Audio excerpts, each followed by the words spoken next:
한국 육군과 해군의 환상적인 콜라보가 탄생했다. 최근 국방부의 놀라운 발표에 북한은 물론 중국과 일본 등 주변국들까지 바싹 긴장하고 있습니다.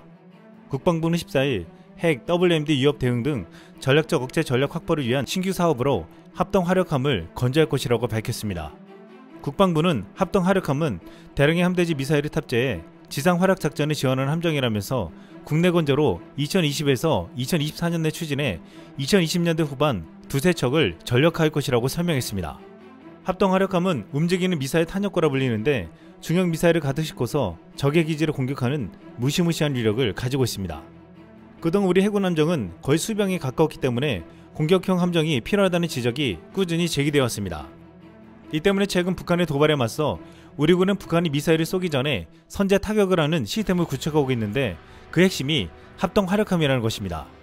우리 군이 만들려고 하는 합동 화력함은 배수량 6,000톤급 차기 구축함 정도의 규모가 될 것으로 알려졌는데 여기에 사거리 1000km급의 해성투 함대지 미사일과 사거리 200km급의 전술함대지 유도탄, 현무투 지대지 탄도탄 등 100여 발을 탑재할 것으로 전망되고 있습니다. 이렇게 100여 발로 무장한 합동 화력함은 떠다니는 미사일 기지로 북한 내륙의 핵심 시설을 순식간에 초토화시킬 수 있을 것으로 보고 있습니다. 결국 그동안 무시무시한 미사일 개발에 열을 올렸던 한국이 떠다니는 배에 이 미사일을 장착해 강력한 육군 미사일 무기와 해군의 콜라보가 성사되었다고 했습니다. 그런데 오랫동안 일각에서는 천조국 미국도 포기한 합동 화력함에는 치명적인 약점이 있다고 했습니다. 미 해군은 일명 아스널10으로 불리는 합동 화력함을 오랫동안 추진해왔는데 이것이 적의 공격에 취약하고 다목적 능력이 부족하다고 판단해서 포기했다고 했습니다. 이 때문에 미국이 하지 않은 것을 한국이 하게 되면 결국 적의 공격 표적물이 되는 게 아니냐는 우려의 목소리가 나왔습니다. 하지만 합동 화력함을 가지려고 하는 한국과 미국의 목표는 전혀 다르다고 했습니다.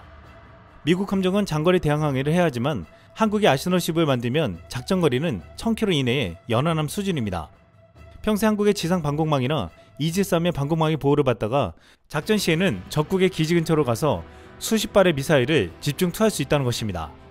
현재 북한이 지상에 이동식 발사대와 전투기가 있는 우리 공군기지를 노리고 있어 공격에 취약하지만 바다에 떠있는 합동 화력함의 경우 계속 이동하기에 북한이 이를 포착하기도 어렵고 공격할 수단도 마땅치 않습니다. 북한의 DJ 잠수함은 계속 이동하는 해군 함정을 추적하기에는 너무 느리고 잠수 성능도 부족하다고 알려져 있습니다. 또한 만약 이 합동 화력함이 공격을 당해도 항공모함이나 이지스함보다는 피해가 적은 것으로 알려져 있습니다. 합동 화력함에는 구축함 등에 들어가는 값비싼 센서 등 첨단 장비가 불필요하기 때문에 상대적으로 저렴한 가격에 만들 수 있다고 했습니다. 이 때문에 일각에서는 합동 화력함이 가장 경제적인 선택이라고 말하고 있습니다. 또한 한 번에서 전쟁이 나면 초반에 대량 화력을 퍼부어야 하는데 지금 이동식 발사대는 트럭 한 대당 미사일 2발을 운영해 동시 대규모 발사가 힘들고 공군이 보유한 타우러스 공대지 미사일도 F-15 전투기 한 대당 2발을 실을 수 있는데 60대 F-15K로 수천 개의 목표물을 제압하는 데는 너무 많은 시간이 걸린다고 했습니다. 하지만 합동 화력함에는 한 척당 대략 100발 이상의 순항 미사일을 탑재할 수 있고 우리 해군이 운영 중인 광기토2 및 광기토3에도 각각 수십 발의 순항 미사일을 탑재할 수 있으니 일거의 적을 미사일로 급습하는데 제격이라는 것입니다. 총 3대의 합동 화력함을 만들게 되면 300발의 미사일로 순식간에 적의 기지를 초토화시킬 수 있습니다. 전문가들은 합동 화력함이 도입되면 동해와 서해에 떠있으면서 북한의 핵심 시설과 전략 목표를 타격할 수 있기 때문에 강력한 억제력을 발휘할 것으로 전망했습니다. 그런데 일각에서는 북한뿐만 아니라 중국과 일본을 상대로도 큰 억제력을 발휘할 것이라고 했습니다. 그동안 육군에서는 절대적으로 밀리지만 해군력에서는 압도한다는 일본에게 한국이 만든다는 합동 화력함은 위력적으로 보일 수밖에 없습니다. 일본은 최근 공개한 외교청서에 독도가 일본의 고유 영토라며 한국이 불법 점거하고 있다고 주장했습니다. 일본의 외교청서의 이런 주장을 6년째 하고 있는 상황에서 일본의 국립전시관에 올린 홍보 영상에서는 독도를 두고 지금은 갈 수 없지만 너희 시대에는 꼭 갈 수 있게 될 거야 라고 말해서 논란이 되었습니다. 이런 왜곡된 역사관을 지닌 일본 정부는 야심을 버리지 않고 있기에 언제든 적이 될 수 있다고 말하고 있습니다. 그런데 일본에서는 대놓고 한국이 우리를 적으로 보는 게 아니냐고 의심스러운 눈초리를 보낸 바 있습니다. 과거 2019년 한국의 해군력 증강이 일본을 가상의 적으로 여기는 게 아니냐고 한 일본 언론이 대서특필했습니다. 당시 일본 매체 JB프레스는 한국이 만들고자 하는 항공모함은 일본의 심각한 위협이 될 수 없다고 하면서 오히려 미사일을 대량 장착한 통합 화력함이 큰 우려가 된다고 표현했습니다. 한국은 다량의 탄도미사일과 지상공격 장거리 순항 미사일로 무장한 지상공격 전함을 만들려고 한다며 특히 현무3 미사일을 여기에 달면 일본에게는 상당한 위협이 될 것이라고 했습니다. 일본은 최근 3조 7천억 규모의 장거리 미사일 개발 계획을 체결했습니다. 지난 12일 아사히 요미우리 신문 등에 따르면 일본 방위성은 적이 사정권 밖에서 공격할 수 있는 이른바 스탠드오프 원거리 타격 미사일 개발 생산을 위한 4건의 계약을 미쓰비시 중공업과 체결했다고 발표했습니다. 미쓰비시 중공업이 생산하고 육상 자위대에 배치된 12식 지대함 미사일은 최대 사거리가 현재 약 200km인데 일본이 이를 1000km 수준으로 확장하겠다는 계획입니다. 또한 해상자위대 잠수함에서 발사할 수 있는 장거리 미사일 개발을 올해부터 2027년 말까지 완료하는 것을 목표로 개발한다고 했습니다.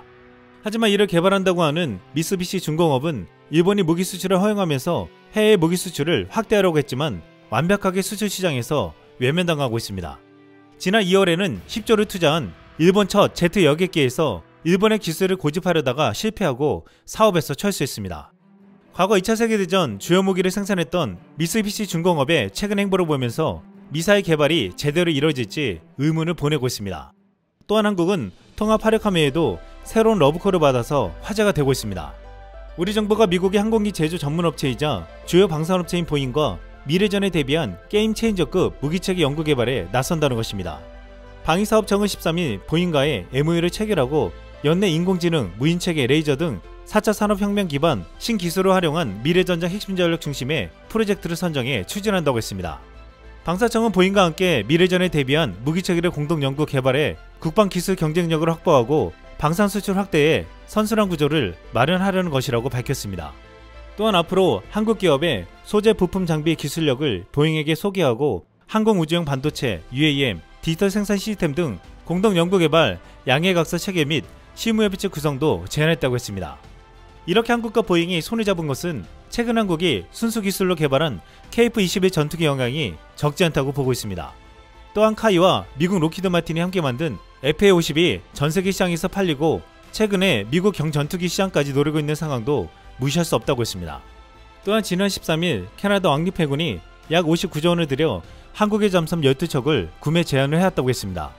캐나다는 현재 영국 해군으로 구매한 잠수함 4척을 보유하고 있는데 유지보수 비용으로 2조 원 이상을 쓰고 한 척은 지난 5년간 한 번도 출항을 하지 못했습니다. 이에 캐나다는 잠수함 교체에 나서면서 한국산 잠수함이 캐나다군의 조건을 맞출 수 있는 잠수함이라고 판단했다고 했습니다.